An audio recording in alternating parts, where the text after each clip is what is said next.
इसलिए दानचंद रखा कि कभी किसी को कुछ देते नहीं। एक बार जो है उनकी पत्नी ने कहा कि स्वामी जाओ कम से कम गंगा स्नान तो कराओ, यहाँ से 12 किलोमीटर दूर गंगा जी है। उनके घर से 12 किलोमीटर थी। तो दानी दानचंद ने कहा अच्छा ठीक है चले जाएंगे किसी दिन।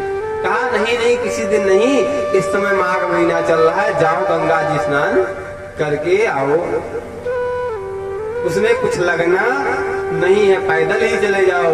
भैया दानी दानचंद चल दिए पैदल। बेचारे पहुंचे गंगा जी के घाट पर। तो घाट पर नहीं गए, क्यों? घाट पे पंडा रहते हैं। पंडा जानते ही वसूली करने में बड़े तेज होते हैं महाराज। आपके दादा बाबा आजा परबाजा सब का वो जो है ब्यौरा अपने रजिस्टर में रखते हैं। अब दानचंद जब पहुंचे तो कहे कि अब घाट पे जाएंगे तो मामला गड़बड़ हो जाएगा। तो कहाँ पहुंचे मुर्दा घाट पे, जहां पर कोई दिखता नहीं महाराज। जब कोई घर की सीट खाली करता है तब भीड़ होती मुर्दा घाट पे। तो भगवान ने सोचा कि इतना बड़ा तो कंजूस मैंने नहीं देखा है। दानी दानचंद ने अपना कपड़ा उपड़ा उतारा और इधर उधर देखे कोई दिख तो नहीं रहा है, जल्दी से एक डुबकी लगा ली। महाराज भगवान को भी हंसी सूझी और भगवान ने कहा चलो इनको छिपाते हैं। और जैसे डुबकी लगाया महाराज भगवान सामने पंडा का रूप धरकर पहुंच गए। जजमान की जय हो, जजमान की जय हो। महाराज दानी दानचंद के तो मुखड़े सूख गए। अरे तुम यहाँ कौन हो भाई? भगवान ने कहा भाई हम तो इसी घाट के पंडा हैं। दानचंद ने कहा मुर्दा घाट भी नहीं छोड़ा।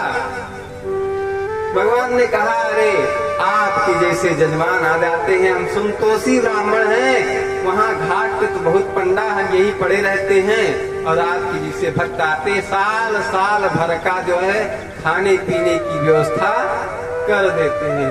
दानी चंद कांप गए महाराज। कहा अरे नहीं हमसे तो नहीं हो पाएगा। भगवान ने कहा अच्छा कोई बात नहीं, आप नहीं साल भर एक महीने कर दो। दानचंद ने कहा महीने भर की छोड़ो, हम एक दिन और एक समय की व्यवस्था नहीं कर सकते हैं।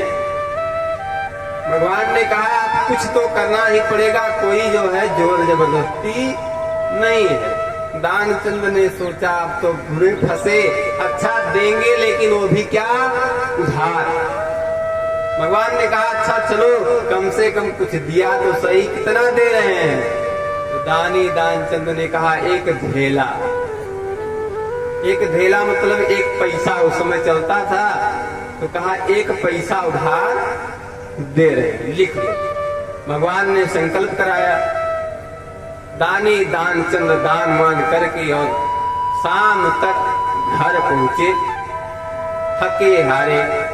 महाराज पत्नी ने पानी वानी पिलाया, बैठे ही थे तब तक भगवान भी पीछे से पहुंच गए और जजमान की जय हो, जजमान की जय हो आवाज लगाई। दानी दानचंद ने कहा देखो कौन आया है।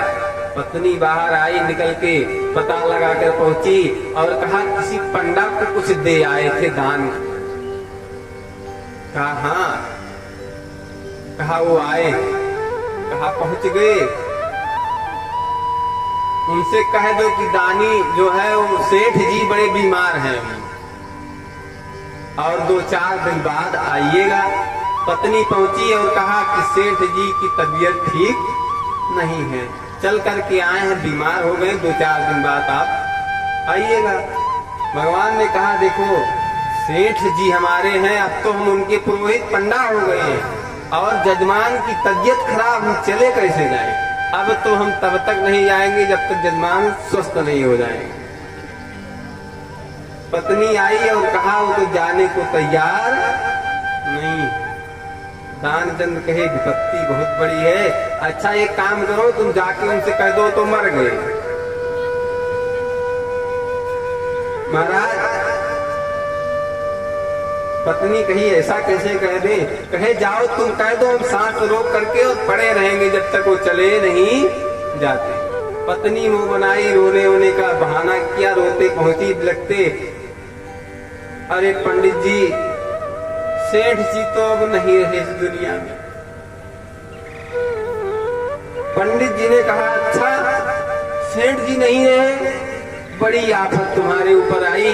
अब हो कुछ भी, दान मिले या ना मिले, लेकिन वो हमारे जजमान हैं और ऐसी विपत्ति में हम जाएंगे कहाँ?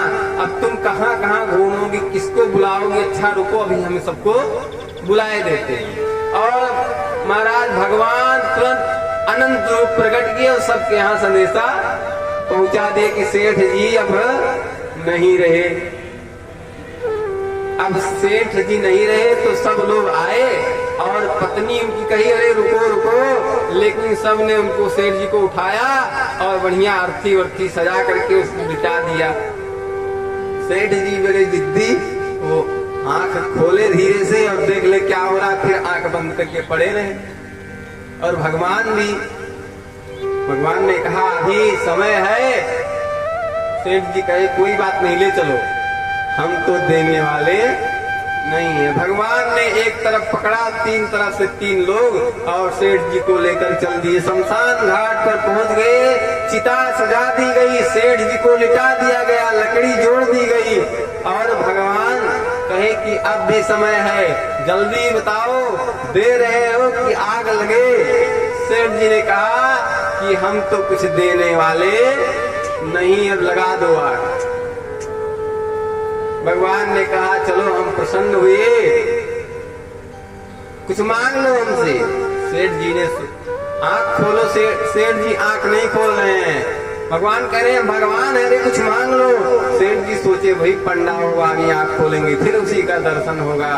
तो सेठ ने क्या मांगा कि प्रभु आप जो है कुछ हमको दीजिए नहीं, आप ढेला हमारा छोड़ दीजिए, जो हम संकल्प किए आप उसी को छोड़ दीजिए। भगवान ने कहा कि अच्छा ठीक है, कम से कम देखो तो सही। तब सेठ जी आंख खोलते हैं। तो कहने का तात्पर्य है ऐसे भी दानी दानचंद हुआ करते हैं।